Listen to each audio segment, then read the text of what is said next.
Hi everyone, my name is Hoa. Today I would like to talk about my car. I bought a white car of Hyundai brand last year.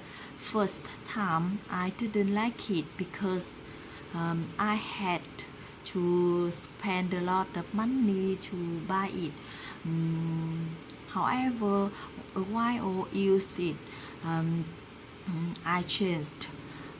It's very useful when the weather is too cold, rain or too hot. I feel satisfied because of comfortable that gives me.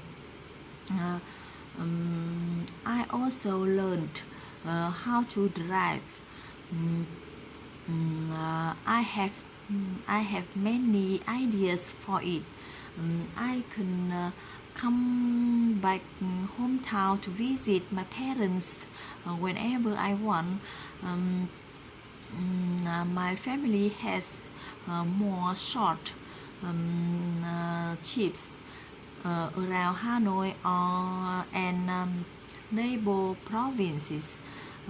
My daughter is usually sick car, and I hope she can improve in the future.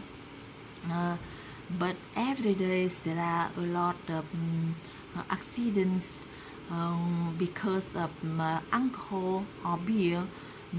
I think we should be careful when drive. Safe in drive is happiness of every families. That's all I want to share about my car.